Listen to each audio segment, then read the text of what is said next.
내비게이토 소책자 시리즈 고난 중의 소망, 연단을 넘어 소망으로 나아가는 길. 우리는 살아가면서 크고 작은 고난을 만납니다. 어떤 고난은 잠시 스쳐 지나가는 소나기 같지만 어떤 고난은 우리의 마음을 칼로 베는 듯한 깊은 고통을 남깁니다. 이 책의 저자인 덕 스팍스는 참을인이라는 한자가 칼날 인자 아래에 마음 심자가 놓인 모양임을 지적하며 인내란 마음속에 칼을 품고 견디는 것과 같은 고통스러운 과정이라고 말합니다. 오늘 우리가 함께 나눌 고난 중의 소망이라는 책은 바로 이 마음을 찌르는 칼과 같은 고난을 우리가 어떻게 이해하고 통과해야 하는지에 대한 깊은 통찰을 제공합니다.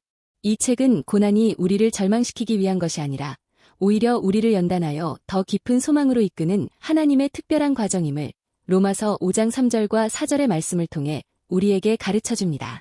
다만 이뿐 아니라 우리가 환난 중에도 즐거워하나니 이는 환난은 인내를, 인내는 연단을, 연단은 소망을 이루는 줄 알미로다.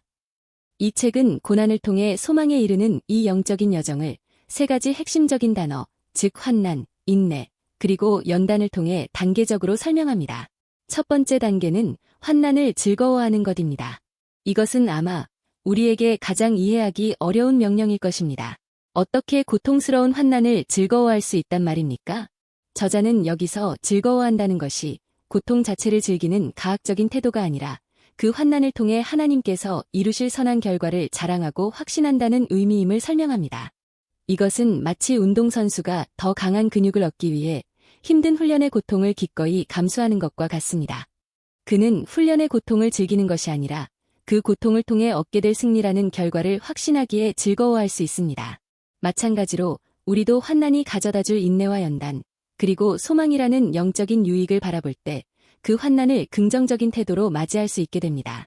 두 번째 단계는 환난을 통해 인내를 배우는 것입니다. 인내는 수동적으로 참고 견디는 소극적인 자세가 아닙니다. 저자는 헬라어 원어의 의미를 통해 인내란 어려운 상황 속에서도 굴하지 않고 굳건히 버티는 적극적인 태도임을 강조합니다. 이것은 전쟁터에서 적의 맹렬한 공격에도 불구하고 자신의 진지를 끝까지 사수하는 군인의 모습과도 같습니다. 하나님께서는 종종 우리 삶에 우리가 즉시 해결할 수 없는 문제들을 허락하십니다.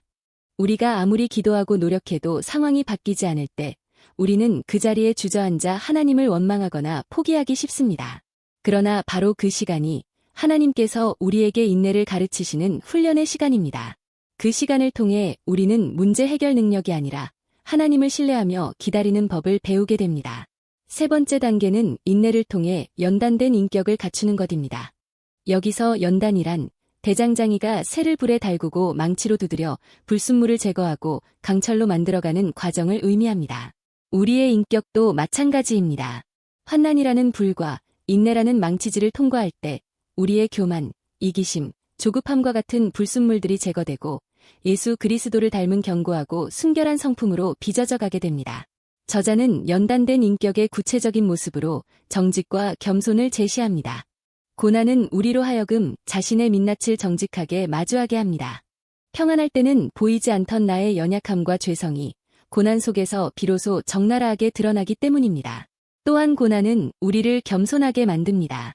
나의 힘과 지혜로는 아무것도 할 수 없음을 깨닫고 오직 하나님만을 의지하게 만들기 때문입니다. 이 모든 과정, 즉 환난과 인내와 연단의 최종 목적지는 바로 소망입니다. 로마서 5장 4절은 연단은 소망을 이루는 줄 알미로다 라고 선언합니다. 여기서 말하는 소망은 잘 되었으면 좋겠다는 막연한 바람이 아닙니다. 이것은 하나님의 약속에 근거한 반드시 이루어질 미래에 대한 확신입니다. 우리가 고난을 통해 인내를 배우고 인내를 통해 연단된 인격을 갖게 될 때 우리는 비로소 이 땅에 썩어질 것들이 아니라 하늘의 영원한 것에 우리의 소망을 두게 됩니다. 그리고 이 소망은 우리를 결코 부끄럽게 하지 않습니다.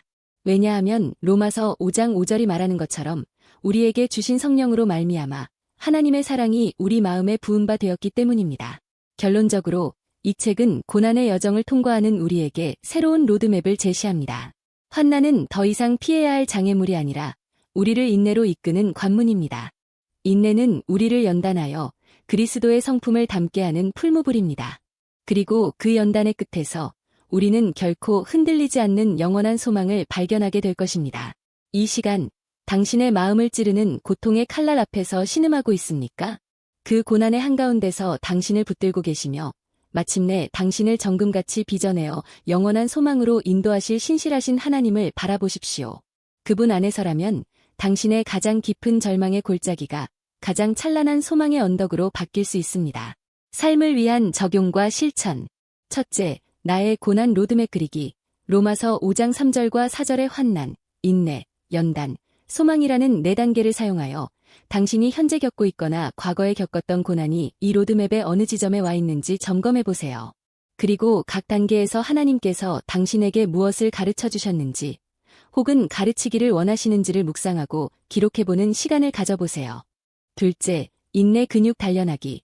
당신이 일상에서 조급함을 느끼고 쉽게 포기하게 만드는 작은 어려움 한 가지를 의도적으로 참고 견뎌보는 훈련을 해보세요. 예를 들어, 인터넷 쇼핑몰의 배송이 하루 늦어지더라도 조급해하지 않고 기다려보거나, 의견이 다른 친구와의 대화에서 내 주장을 관철시키려 하지 않고 끝까지 들어주는 것입니다. 작은 인내의 훈련이 큰 환난을 이길 힘을 길러줍니다. 셋째, 소망의 단내리기. 당신을 낙심하게 만드는 문제 앞에서 그 문제 자체를 묵상하는 것을 멈추고 대신 우리에게 약속된 영원한 소망에 대한 성경 구절, 예를 들어 로마서 8장 18절에 현재의 고난은 장차 우리에게 나타날 영광과 비교할 수 없도다 라는 말씀을 찾아 여러 번 소리내어 읽고 선포해 보세요.